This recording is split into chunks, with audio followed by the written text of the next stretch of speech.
Assalamualaikum warahmatullahi wabarakatuh. My name is Anissa Putri, and today I will be a discussant of ST Rahayunisi.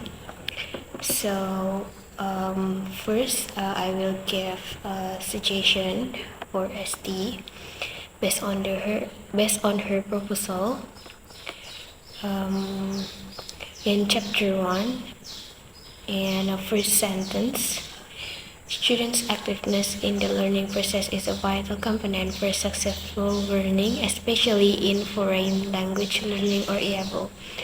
So I think it is good, but I recommend you to make it more specific to Indonesian students or a specific curriculum like Merdeka curriculum for stronger relevance. And then still in the chapter 1,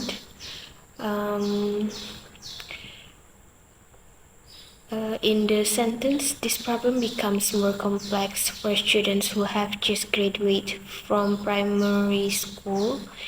It is considered simplifying into this issue is especially challenging for students who recently completed primary school. And then in the third paragraph, and then in the chapter 1, a solution that can help. It can replace two solutions that can help with instructional strategies that promote engagement. And then as they have some typos. First, in two perspective, it must change into two perspectives. And then next,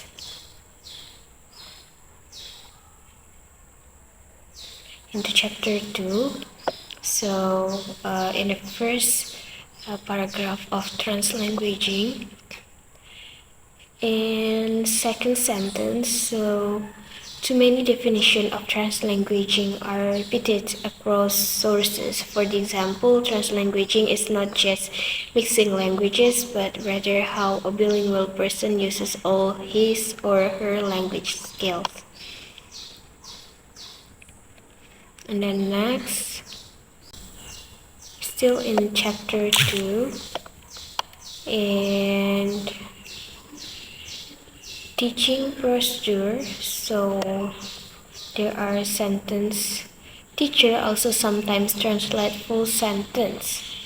So it can be better if change to teachers may translate full sentences. And then for chapter 3, so in first paragraph in chapter 3, in the third sentence, it is analyzed too. So it must be replaced with analyze it and with D. And then each stage is, it can be replaced with conducted. And in part, research subject or participants, in the table number 2, part of students showed various levels of activeness. So it can be revised to students with varying levels of participation were selected to examine the impact of translanguaging across different engagement levels. And then in part tools of data collection in chapter 3, you could briefly justify why semi-structured interviews are more suitable than structured ones. For example, it can't allow for emergent themes.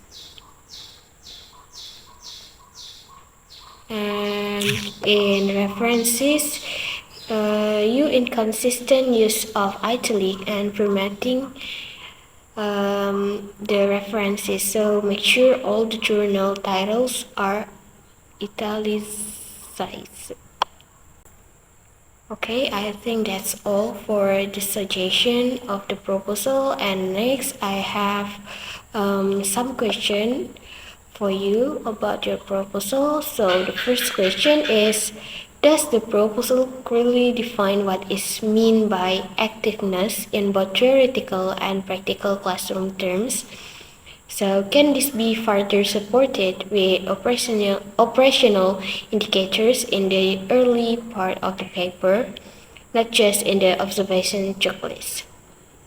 And then for the next question is, in anticipating limitations, so are there potential challenges in interpreting activeness as an observable behavior? And how will subjective bias minimize when analyzing students' behavior? I think that's all for my suggestion and question for ST proposal. Thank you.